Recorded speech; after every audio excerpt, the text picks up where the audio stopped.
Yo tengo aquí un libro. Este libro, como pueden ver, Lo que vendrá, una antología 1963-2013 de Josefina Ludmer. Josefina Ludmer es una crítica de literatura argentina al estilo Beatriz Arlo, por darles una referencia conocida. Otro estilo, desde ya, pero en ese tipo de formación, quiero decir. Una crítica literaria argentina muy reconocida y que yo la leo frecuentemente de manera muy entusiasta. La recomiendo, ¿sí? Inclusive para no necesariamente un material bibliográfico. Sí, es un material bibliográfico de estudio, pero en buena medida creo que está al alcance, por lo menos de cualquier interesado profundamente en la literatura sin necesidad de estudios, quiero decir, de tipo académicos. Josefina Ludmer nació en San Francisco, Córdoba, en 1939 y falleció bastante recientemente en Buenos Aires en diciembre del 2016. Antes de fallecer nos deja unas cuantas notas, artículos escritos. Este libro, la antología Lo que vendrá, es una recopilación de textos publicados por ella en distintos medios entre estos años, ¿no es cierto?, 1963 y 2013. El último capítulo de este libro, que originalmente fue una nota publicada en la revista Dossier número 17 de 2013, que está disponible en la web, en www.revistadossier.cl. Entiendo es propiedad de Colombia. En este artículo titulado Literaturas post-autónomas, otro estado de la escritura. Bueno, encontramos esta noción de post-autonomía de la literatura. ¿Qué es la post-autonomía? Siempre el prefijo post nos remite a después de, ¿no? Entonces, de lo que está hablando aquí Ludmer es del después de la autonomía de la literatura. Este título da por sentado que en algún momento de la historia la literatura ha perdido autonomía. ¿Qué significará esto? ¿Qué significa que la literatura haya perdido autonomía? Si perdió autonomía, ¿de qué depende ahora? Ya vamos a ir a eso. La cuestión es que ella no solamente habría tratado el tema en este artículo, en este libro.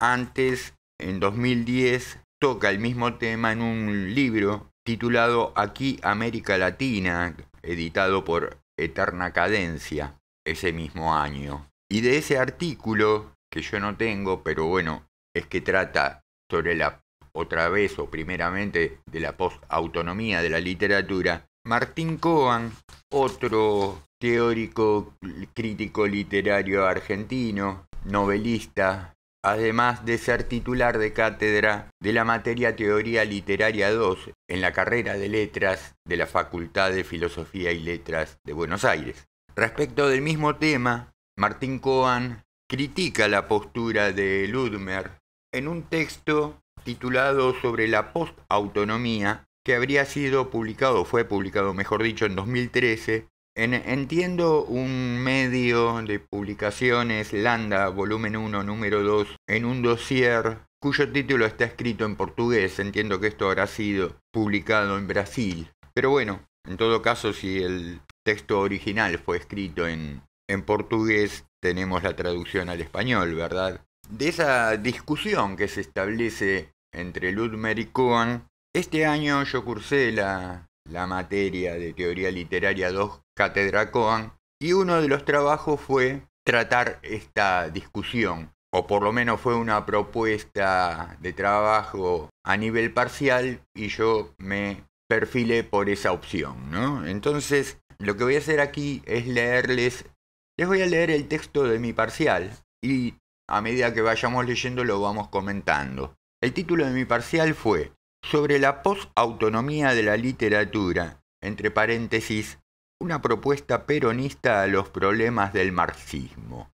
Ustedes se preguntarán, ¿y cómo te fue con ese parcial, con ese título. No, me fue muy bien, la verdad que no importa cuál la nota, pero me fue bien, no, fue una buena nota. A ver, yo muchas veces les digo en los videos que hago en este canal, yo sé que muchos de los que ven este canal, los videos que aquí se suben les sirve para las cursadas, para los exámenes, para pensar, sobre todo yo espero que sea nada más que para pensar los temas y madurarlos, ayudarlos a madurar un poco más los temas ante una eventual evaluación. Siempre les digo, no digan a pie juntillas lo que aquí se dice, ni tanto lo que se dice en broma como lo que se dice en serio, porque no todo lo que se diga en un canal de YouTube, este o cualquiera, es recomendable se transfiera, se traslade al ámbito de lo académico, que tiene sus condiciones, tiene sus características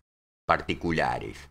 Si yo tengo que dar un parcial en la facultad, un parcial oral, no crean que me siento delante del profesor y le hablo campechanamente como lo hago en este canal. Eso no quita que en determinadas circunstancias uno, porque el profesor lo habilita, porque la cátedra lo habilita, pueda tomarse algún grado mayor de libertad en relación con las condiciones dadas generales. Este fue uno de los casos.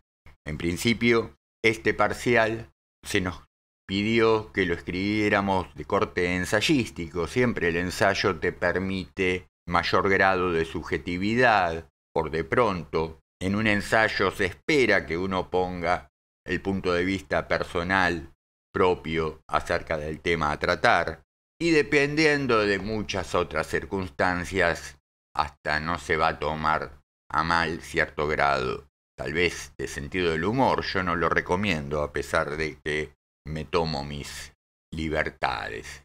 En fin, también entiendo que la cátedra de Martín Cohen en la facultad se presenta con una impronta muy abierta, muy dada al diálogo, a la discusión, a la polémica, incluso a la crítica y a la autocrítica. Tal es así que en este parcial yo critico, no a la cátedra, en todo caso lo que hago es criticar a todo el pensamiento, digamos, marxista o de izquierda en líneas generales, que abunda, si no es que directamente domina todo lo que hace a el pensamiento institucional de la universidad, por lo menos en alguna medida, por lo menos compartiendo tal vez con otros estamentos ideológicos que no el peronismo. Prefiero ir leyendo el texto y en todo caso va a surgir en algún momento que podamos hacer una pausa y explicar un par de cosas que se dicen acá. Entonces quedamos con que el título de mi parcial era, pues, sobre la postautonomía de la literatura, entre paréntesis, una propuesta peronista a los problemas del marxismo. Empiezo por decir, quien escribe estas palabras no es marxista, es desde el peronismo como posición política asumida que se va a desarrollar el discurso. Se realiza esta declaración con la esperanza de así ganar espacio que de otro modo se perdería en la necesidad de tener que ofrecer explicaciones redundantes a los intereses de este trabajo. Como bien lo plantea Martín Cohen en su artículo, el cual hemos dado cuenta, sobre la autonomía, publicado en el dossier, en principio portugués brasileño, basado en el propio de Josefina Ludmer, asumir que la literatura ha perdido su propia autonomía es anunciar, cito a Cohen, el fin de una literatura regida por una lógica interna. Vamos con todo lo grave que para la literatura esto conlleva, ¿no es cierto? Asumir una posautonomía de la literatura, es decir, asumir que la literatura ha dejado de ser autónoma, es asumir que la literatura perdió su propia lógica interna. Cohen parece querer levantarle cargos, no solo a Ludmer, también a otros referentes más o menos identificados como de diversas corrientes marxistas de pensamiento, de semejante estado de cosas.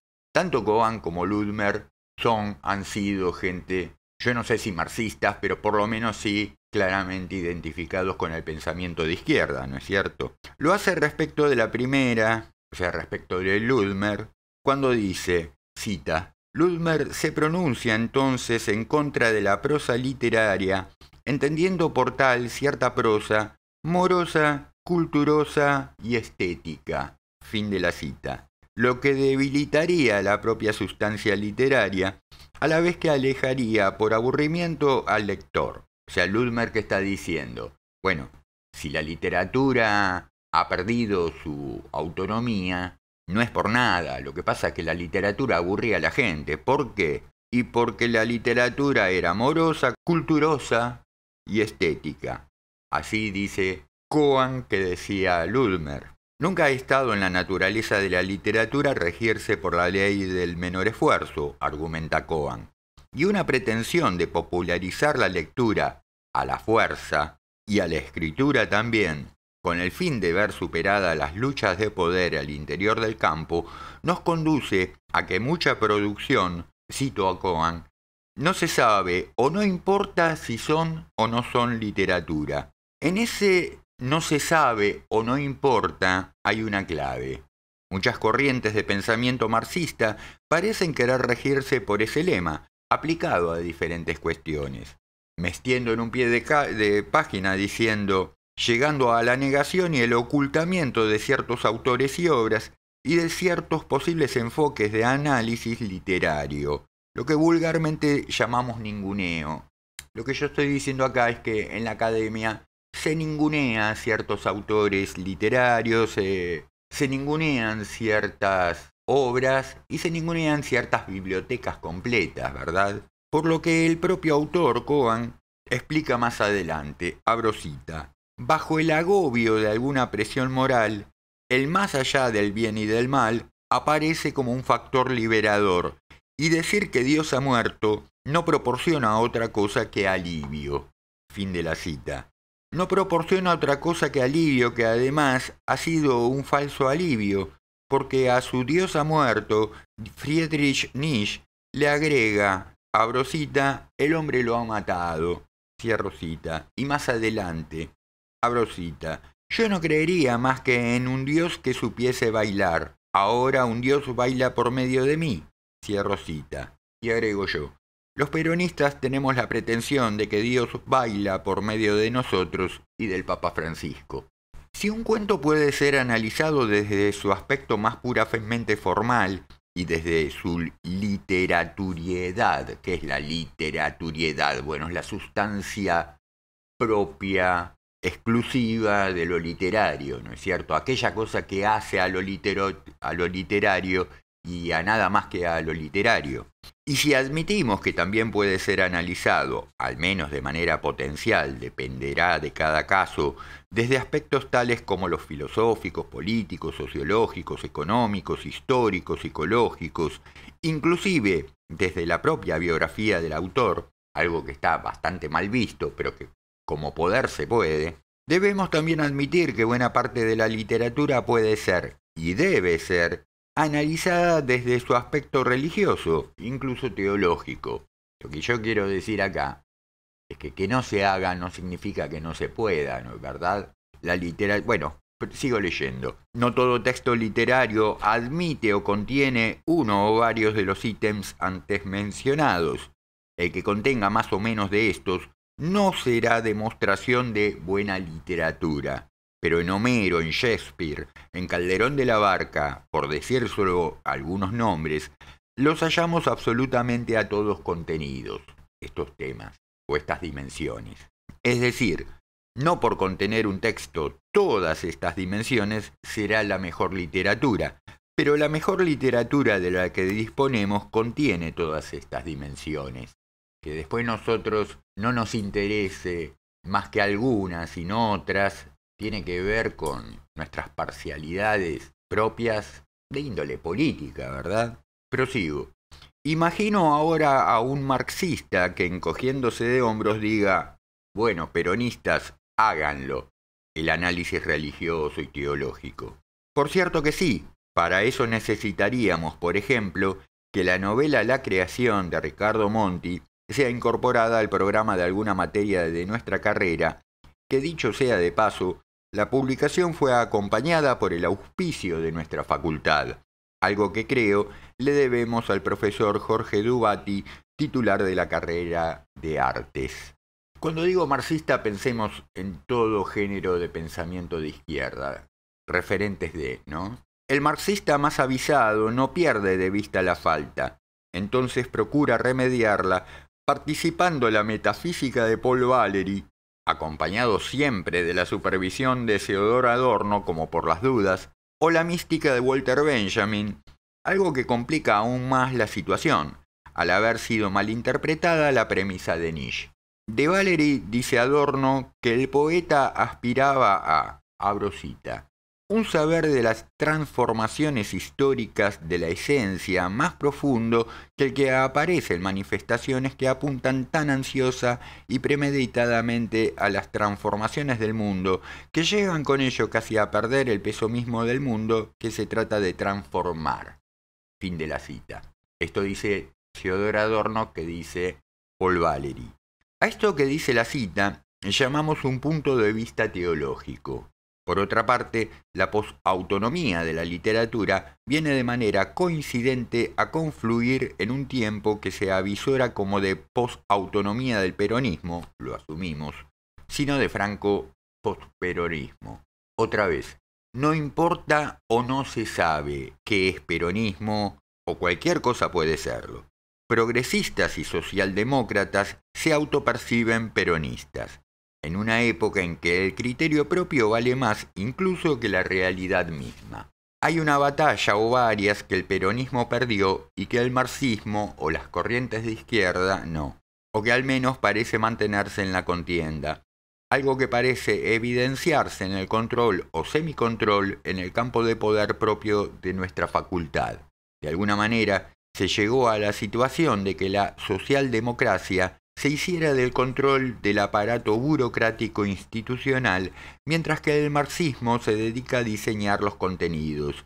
Y no estamos diciendo que esto suceda sin tensiones ni disputas, pero mientras tanto, el neoliberalismo, a quien le da exactamente lo mismo que Dios esté vivo o muerto, que exista o no exista, que se comporte como un bailarín o un tirano, incide y nos pasa por encima, situándose en estructuras más globales y envolventes, y reemplaza el arte y la cultura por la industria del arte y de la cultura, y por las fábricas de contenidos más media. Al neoliberalismo no le interesan tampoco ni el arte ni la literatura. Se entiende, ¿no? Lo que estoy diciendo, que al interior de la facultad se han dividido ahí los poderes, la socialdemocracia se ha hecho del aparato burocrático, lo digo, de todo lo que tiene que ver con la organización, y le ha delegado o han convenido todo lo que tiene que ver con contenidos a los posicionamientos de izquierda. Sigo. Pero lo cierto es que al interior de nuestra carrera, si circunscribimos el enfoque al área que más nos interesa, el kirchnerismo, entre paréntesis socialdemocracia, es lo que soy, se encara con el aspecto burocrático institucional de nuestra disciplina, mientras que el marxismo vela por los contenidos, procurando de la incidencia social de nuestra disciplina. No encontramos en todos los textos de Peter Bürger, quien se ocupa, un teórico crítico alemán, entiendo, suizo, que se ocupa del aspecto institucional del arte, no encontramos en su obra que atienda la posibilidad de un reparto semejante. Entonces vemos que ya no podemos atender nuestras propias y legítimas contiendas, cuando advertimos, aunque sea de rabillo, que nuestro estamento es asaltado por intereses realmente foráneos, los del neoliberalismo, que procuran aniquilar nuestra autonomía. Y ahora podemos pasar al tema de la mediatización del actor literario, autor y o crítico, al desplazamiento que esto provoca de sus funciones, que las cualquieriza, faranduliza y deslegitima, a la relación permanente entre escritor y editorial y a la feria del libro. A propósito de lo mismo, debemos advertir que existe un antes y un después del episodio escandaloso protagonizado por el escritor Guillermo Sacomano, convocado a dar el discurso inaugural de la 46ª Feria Internacional del Libro de Buenos Aires. Hay videos sobre eso, búsquenlo, les dejo el link acá arriba. Sacomano rompe la tradición y la noción de prestigio que la feria otorga al autor o el autor a la feria, poco importa, cobrando por su servicio, que finalmente será el de denostar a los organizadores del evento, al predio donde se brinda y al evento mismo. ¿Pero es denuesto lo que procura el escritor con su discurso o meramente separar paja de trigo, poner cada cosa en su lugar? En la era de la así pretendida post-autonomía de la literatura, Sacomano parece erigirse en faro, el guía de hacia dónde debemos ir. Igualmente, y para cerrar el tema de la feria, humildemente no compartimos con Coan cuando arremete contra fenómenos mediáticos tales como los de Jorge Bucay o Gabriel Rolón. Esto es algo que sucede al interior de este texto que les comenté, firma Coan, ¿no? Un libro es lo que es y puede contener en sí algo profundamente valioso desde el punto de vista literario o un anuario de astrología china, por decir algo. En este sentido, un libro es nada más que un soporte, un cofre del tesoro o un cesto de basura.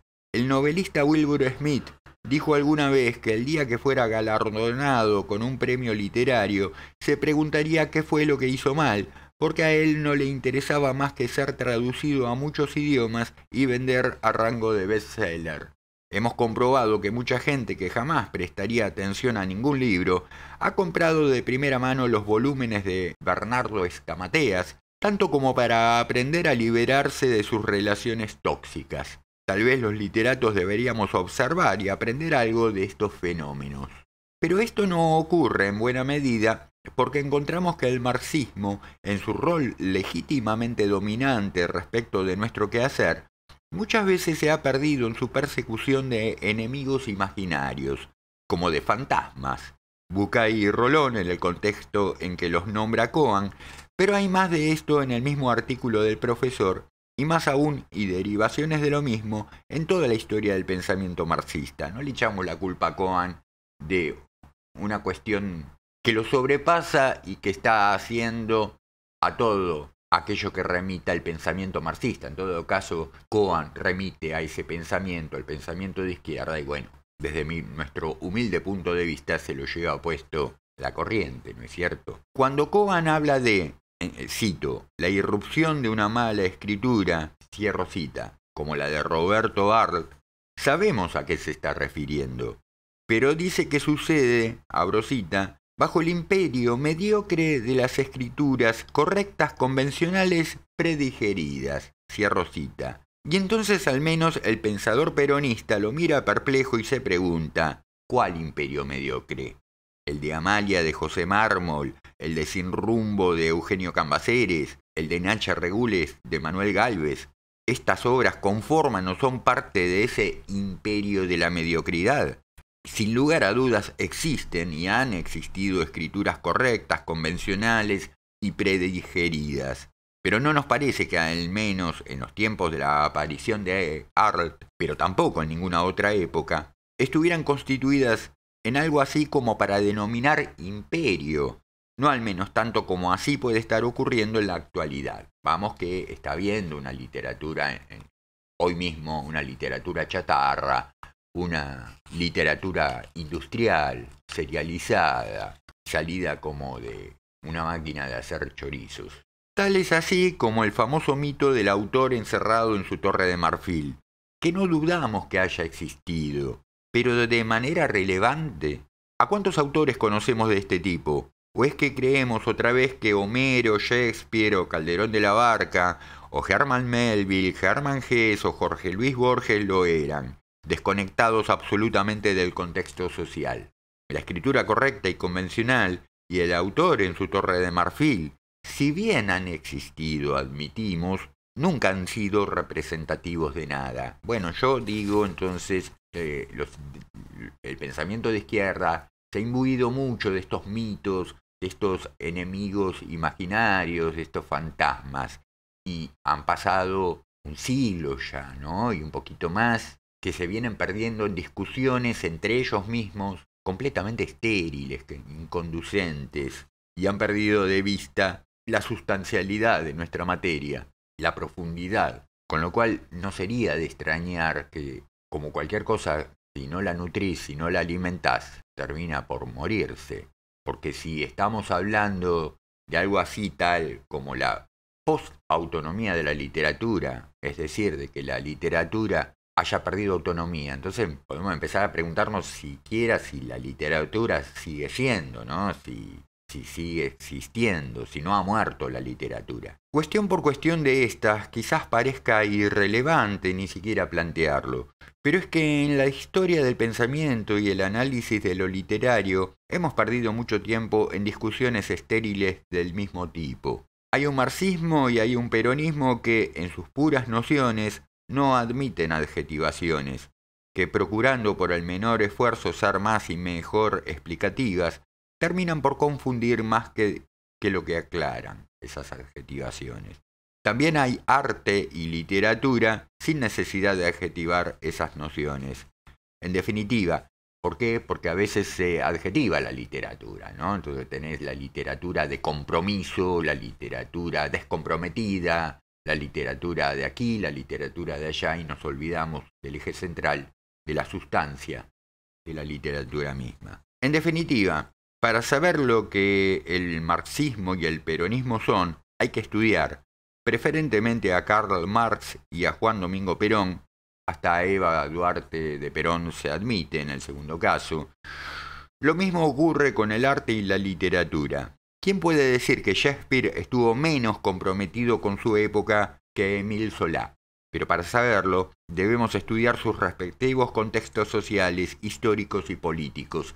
Es decir, la literatura, el estudio de la literatura, siempre te conduce a estudiar algo más que literatura, porque estudiando literatura, encerrado en la torre de marfil de la propia literatura, no aprendes demasiado.